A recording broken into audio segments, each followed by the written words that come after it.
Rosario Central contra Estudiantes. Otro partido que tuvo la misma característica de que se definió sobre el final, pero en este caso con un trámite mucho más trabado en el que, digamos que lo normal para el partido era lo que pasó. Y acá quiero decir que acerté mi predicción, ya que dije que iba a ganar Central y ganó Central, pero más allá de que acerté el resultado, que no importa si acerté el resultado o no de quién gana, sino lo interesante es lo que pasó en el partido. Y es esto, un partido que no llega a ser ida y vuelta, porque los partidos ida y vuelta son un formato más relacionado con un fútbol vertiginoso, súper ofensivo y creativo.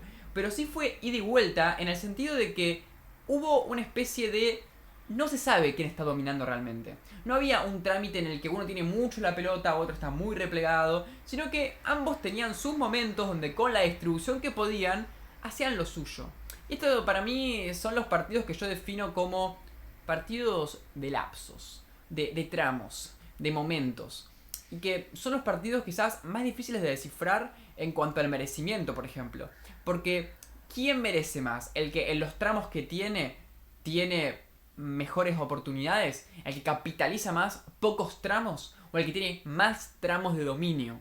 Porque no es lo mismo, vos podés dominar y ser un equipo un poco menos peligroso, o tener menos dominio, pero que tus oportunidades sean mucho más claras. Y esto en el partido creo que, si bien sucede un poco, creo que podría ser que alguien piense que, por ejemplo, Estudiantes mereció ganar. Yo creo que casi siempre el trámite estuvo un poco más del lado de Central. Y yo creo que tiene mucho que ver con que es un equipo que viene más aceitado.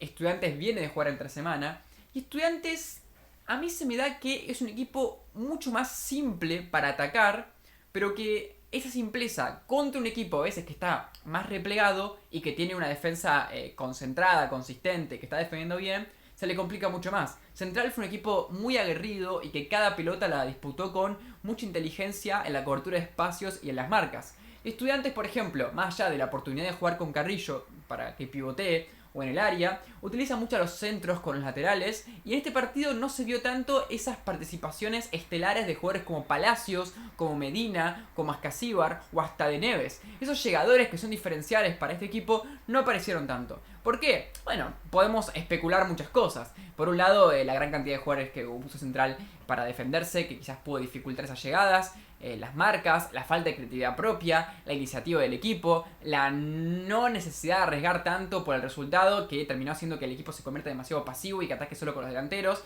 O sea que sí tuvo sus oportunidades Estudiantes, pero eran menos peligrosas. Yo creo que el formato de ataque que tenía Central era un formato más veloz y que tiene mucho sentido, porque si nos ponemos a pensar, Palacios y Todio Burgos, que fueron los que empezaron a jugar, si bien Todio Burgos es un extremo más claro, era el único extremo claro, y que tenía casi siempre que combinarse sí o sí, y que casi siempre se veía muy bien acorralado porque Coronel tuvo un partido buenísimo en el lateral derecho de Central. Ahora, ¿quién corría como un jugador veloz en una recuperación para Estudiantes de La Plata? Casi nadie, porque Palacios se tira mucho atrás. Es un jugador que participa mucho más del juego colectivo. Entonces es como que a Estudiantes, voy a decir algo que odio que lo digan los periodistas, pero lo voy a decir en un contexto particular. Es como que le sobraba un mediocampista y le faltaba algún jugador en el que Estudiantes pueda confiar para jugar de manera más vertical. O quizás tuvo que resignificar el rol de Palacios en un jugador más vertical, aprovechando que tiene muchos mediocampistas. En ese sentido, era un juego más armado para tardar más en atacar. Y cuando tardaba menos, le faltaba gente y en la superioridad numérica defensiva, Central ganaba. En cambio, por el otro lado, Central tenía más armas a un juego que estaba desarrollado en el partido. O sea, jugadores como por ejemplo Giacone, es espectacular, es un jugador bien típico extremo que no hace demasiado a lo de tardar tiempo. Que o engancha para adentro o engancha para afuera, o le pega o tira un centro. Lo mismo para el caso de Malcorre, un jugador ideal para las transiciones, que hizo mucho mejor ese rol que lo que hizo, por ejemplo, Palacios. Así todo el partido, más allá de que yo interpreto que Central estuvo un poco más cómodo y que para mí tuvo mejores oportunidades, logró desbordar mejor, hubo buenos centros, Copetti picó más al espacio de lo que le hizo Carrillo, que jugó más como pivot, y eso hizo que también Central tenga como ese jugador extra adelante, pero en un rol mejor posicionado, más peligroso. Y en ese trámite así, Central me daba la sensación de que si analizábamos diferentes tramos del partido, y el partido en general, entendía mejor cómo jugarlo, sufría menos, pero nuevamente, hubo tramos en los que también Estudiantes pudo ser un poco mejor, o que tuvo aspectos en los que estuvo a la altura del partido o superando a Central. Como por ejemplo en un cierto momento cuando entra Sosa, en el que Estudiantes empieza a tener algunas oportunidades, en el que empieza a ganar muchas pelotas en el mediocampo y tener algunos pases sueltos muy buenos para desbordes de Medina. Y creo que en ese sentido Medina fue una carta que no supo leer del todo Central y que si hubieses explotado mucho más por ese lado, como de jugadores que llegan y que se expanden y que tiran una diagonal, por ejemplo, siendo mediocampistas, hubiese sido mucho más problemático para el canalla. Así todo, dicho todo este análisis que estamos haciendo, que es tratando de entender el contexto del partido, si empataban 0-0 estaba perfecto. Porque fue un partido bastante parejo. O sea, no había un claro ganador. Pero bueno, lo dijimos en las predicciones. Central y la pelota parada es un arma imposible de frenar cuando tenés un buen ejecutor y un gran cabeceador.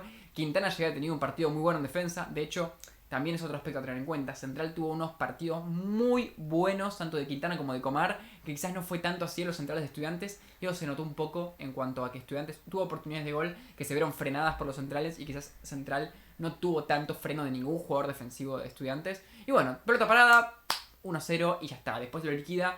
Pero era un partido que el resultado más significativo y más representativo es el 1-0. Central era el que estaba obligado a ganar y ganó contra un equipo pesadísimo. Lo injusto que es que Central haya jugado contra Estudiantes no tiene nombre. ¿Cómo vas a quedar primero y jugar contra uno de los equipos con más presupuesto y que está jugando Copa Libertadores? Pero bueno, es parte del formato. Estudiantes quedó octavo porque tuvo una mala racha y sigue de mala racha en el torneo local. Y es lo que puede pasar. Desgraciadamente pasó y es algo que demuestra que el formato no está tan bueno porque pudo haber quedado eliminado contra el octavo que venía sin ganar ningún partido. Pero digamos que se hizo justicia. Porque verdaderamente que gane Central este partido es que se haga justicia. Porque que pierda el primero, que se esforzó todo el tiempo en la liga contra el octavo, es lo más fútbol que hay. Pero a nivel justicia deportiva, entiendo que lo más lógico es decir, bien, ganó el que se esforzó de verdad.